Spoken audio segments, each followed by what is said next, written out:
to actually, to understand the ramifications of denying that people have true freedom, or that freedom is not a value that should be cherished.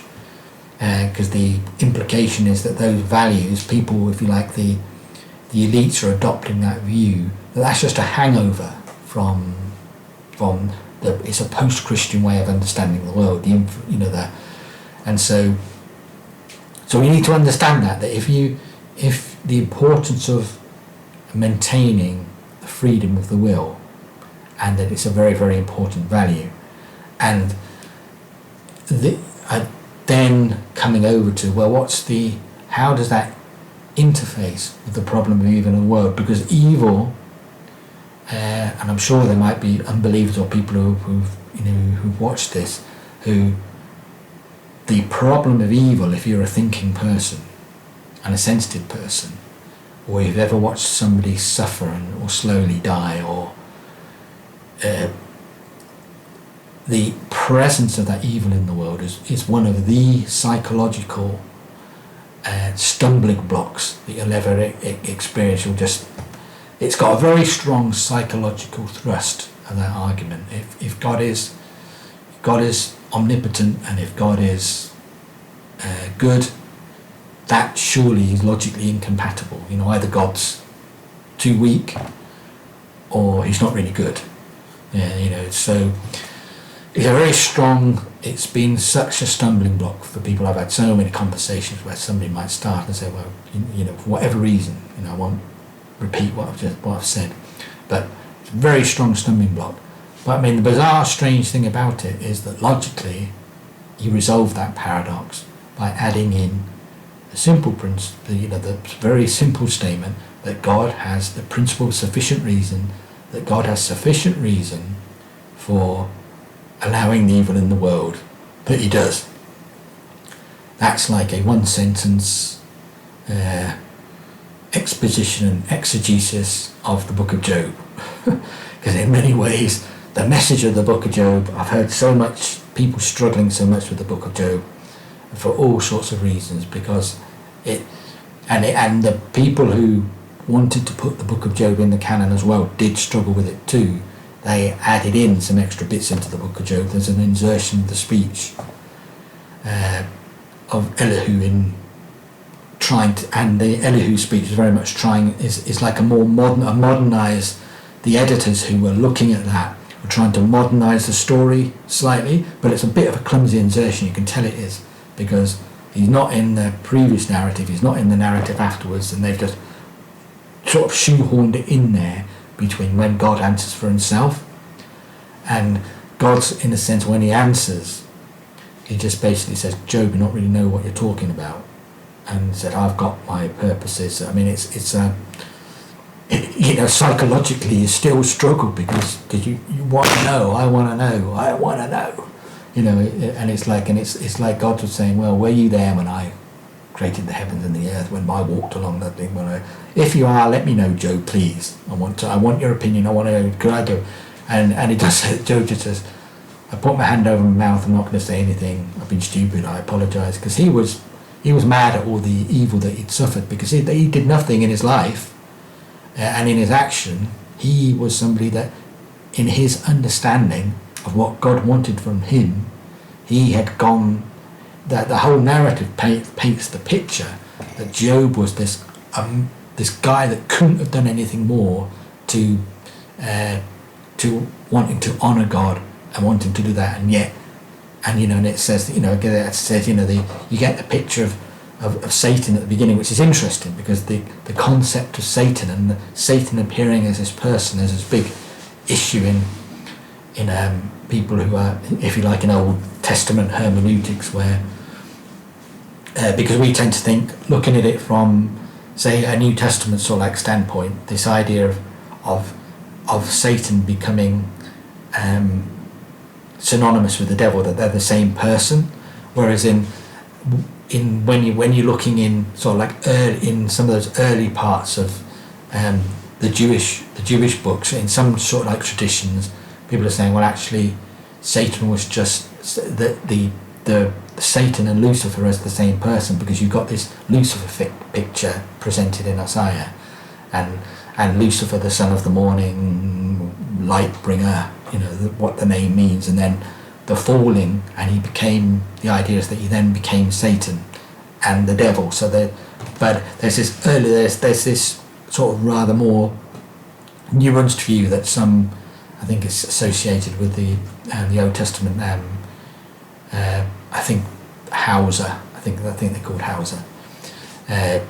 Some of their discussions and of the heavenly council, the council of the gods, which is, I think it's in Psalm 9. The God, this sort of like this heavenly council, the role of this, and if Satan was this special inquisitor sort of like figure who wasn't actually like fallen, it's not this devil figure, it's somebody else, and whether or not this sort of like presentation you see in the early chapters of Job, where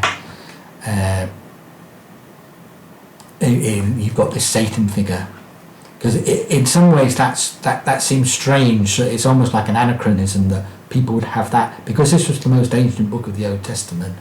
It's interesting as to why you have this fully developed Satan figure at the beginning of the book, whereas really you have to get quite late on in the history of the Old Testament when you're dealing with, say, Zechariah, and I think it's in Zechariah, it's like a mini apocalypse, isn't it, in Zechariah, and you've got the Satan standing by by accusing the high priest Zerubbabel, I hope I've got that name right, and here it says Satan was there accusing of him. But you've got very little within the Old Testament scriptures, perhaps with the exception of the book of Daniel, which again is where you've got any sort of consideration of how evil works and how evil works in the world. The Jewish view was very much that God was utterly sovereign and was utterly in control of everything that was going on, and there wasn't much consideration given on as to the idea that what happens to us in life is sort of like the result of anything else other than God's will for us. And so you can see how you're interfacing again with this. Job was such a challenge because you seem to have this Satan figure there that's accusing Job, and because you get it's interesting because in the Hebrew apparently Satan uses this idiom that basically says to God, it says that sons of God appeared before the Lord, and Satan was there amongst them, which is obviously an interesting sort of like thought as well. And the Lord says to Satan, nobody else apparently, no one else was aware that Satan, this figure, that Satan was amongst this council at this point. That's the implication of the narrative in the sense, and in the New Testament you would say that was like of the picture of, it says that Satan appears as an angel of light, and so people weren't aware that he was actually there, that that he was there. And so and it says that the Lord asked Satan and said, where have you come from and what have you been doing? And Satan answers him with a Hebrew idiom, which basically says, I've been walking around to and fro all around the earth, which has been given to me, which is now mine. Because that's the story of the fall, isn't it? So that God loses and man, in a sense, submits. The race of men change, in a sense. Effectively, they give up the keys. They've given up the keys to the earth. In a sense, they've seceded, and Satan became the illegitimate father of mankind again. So you've got this picture of loss. So in a sense it was almost like this is Mark 2, round two with God. The first order of creation has been destroyed, utterly destroyed. God recreates. He gives this new race of men, says replenish the earth. Noted that word replenish, something was there before. And then you've got this story again of Satan approaching men, appealing, using a bit of abstract logic with Eve, separating them from a proper epistemological base, and men fall. And so you've got this picture, Job, very much that sort of, in Job, Satan is saying to God, I'm just been walking around what's mine, bragging and boasting. And then you get this, the Lord says about Job and says, have you considered my servant Job? And so the reason why you get this very strong reaction in the sense into Satan is that God is saying, no, not everything and not everyone in this earth belongs to you. This is my servant Job. And then Satan, then in a sense, you can read. I mean, it's a remarkable sort of introduction to the book before it gets into the narrative, because Satan just disappears after the first. I don't know if it's the first couple of chapters. Disappears, which is why it's questionable whether or not it was some sort of editorial insertion. But you've got this. It's very, very. As I understand it, there is no textual evidence that suggests that is. I think with the Elihu speech there is. I'm not sure about. I'm not an expert with the textual history of that first chapter of Job. I'm just looking at it from purely a theological sort of rational point of view, from understanding a bit about the history of the changes and the Jewish understanding of who this Satan figure was. It seems something that's very much more associated with the later Second Temple sort of understanding. And so you've got this sort of like picture of Satan coming and reacting and trying to say, and he actually says, well, the only reason Job's worshipping you is because Job's got some sort of self-interest, selfish reason for doing so. And so in the sense, the picture of the story of Job is where in a sense the Lord is saying to Satan, no, he doesn't. He does it because he wants to, and no matter, even if you strip everything from him, and that's what happens in a sense, the Lord gives Satan permission to no matter how people try and interpret, reinterpret and do exegetical and hermeneutical loops to try and explain what's going on in those. If you just read the text of Job, or what the text is actually saying, because the Lord, even the second time Job comes in, where after there's been destruction and stuff has happened to Job, and Satan comes in again, and the Lord says he still hasn't renounced me, and Satan says to him again, well, if you completely strike him and take away his health and destroy his health, then he said he'll curse you to your face. And so the Lord says, okay, you've got permission to go and do that, but you're not allowed to kill him. And in a sense, God is guaranteeing his life. He's still there. So you've got this immense struggle with, why is there evil? What's the purpose? And in a sense, but at the end of it, the Lord always ensures that good overcomes evil. So in a sense, that's how we should look at that story, is through that lens. That's how we should look at history, through that lens. We should not get stuck and allow evil and the existence and the presence of evil to become a stumbling block to us moving on in our spiritual life.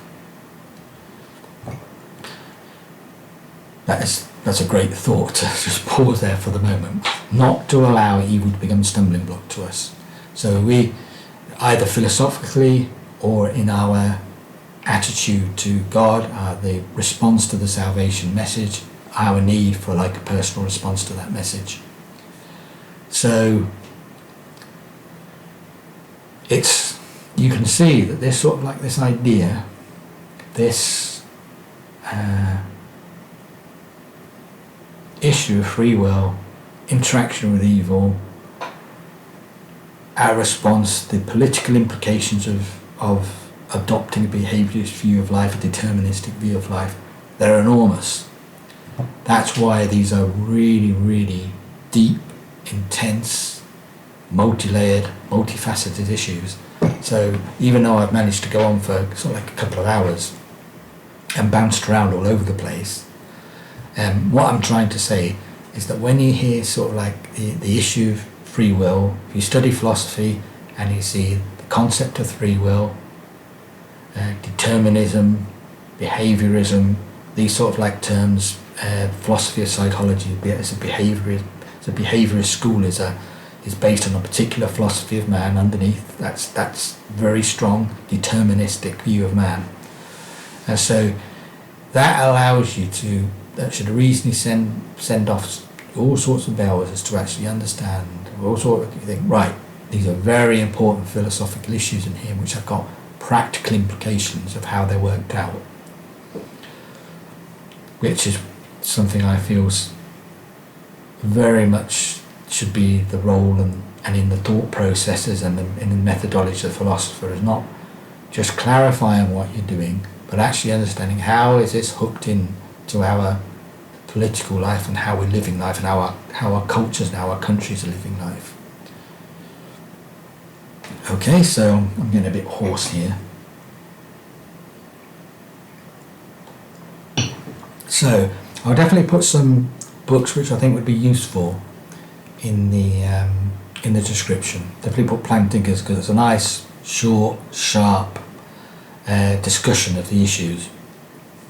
And the interesting thing about Sir Anthony Flew is that he was one of the most famous and fertile of the non-positivistic atheists. Very strong.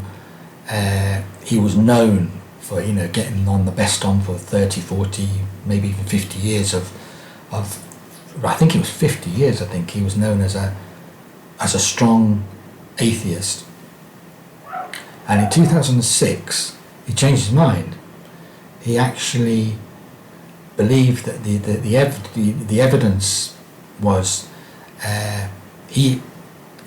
I can remember because I was actually that was my first philosophy course thing, 2006, and the philosophy lecturer actually said that Sir Anthony Flew had just come out and actually said he now believes that there is a God, and obviously this was the time of the new atheism, the four horsemen of the apocalypse, Dawkins,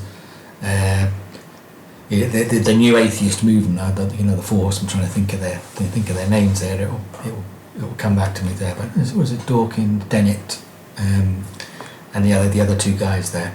And they were the new atheists, and they were aggressive. They were like atheist fundamentalists, basically. They were just like atheist bigots, fundamentalist atheists, and the quality of the arguments were terrible, utterly dismissive of the legitimacy. A new atheism, basically. They were like a mirror image to the fundamentalists who are really irritating to you, and who just they were them. And but people can say, hero. I mean, the interesting thing about Dawkins now even is that he said he's come out and said I'm a cultural Christian, which is really interesting because of what's going on in the Western world at the moment, and the struggle with Islam, the struggle with Marxism, and what's gone on with sort of like with when Israel was invaded, and the utter this sort of the ability of people to just try and segment the world into oppressed and oppressor, and anything the oppressed do makes it morally justifiable. So if, and in that particular case, Hamas used rape as a weapon of war, and people celebrated it, and that for many thinking people, they can't get there, and they react very strongly about that. And I think Dawkins in a sense has reacted to this sort of merging of Marxist and Islamic revolutionaries. There's always been a relationship to them, and if you look on my blog, planmcneil.org/blog, I've got an article where I specifically deal with that relationship between revolutionary Marxism and Islamic revolution, and it goes all the way back to Lenin, the first conference in first, I think, the post-revolution conference. I think it was maybe maybe 1921, 24 even, during that time after the Bolshevik Revolution. And one of Lenin's things was that he said that the individual oppressed nations, the proletariat of each nation, as they rise up, will have their own localized cultural expressions of pushing off those that oppress them. And they had Islamic people from the Islamic countries, Islamic representatives there, and so there's always been this strong link that's come back to the surface again in the last few years of people adopting it's Marxism with Islamic clothes on. And so that's the thing. You need to be able to understand and see these things as a whole,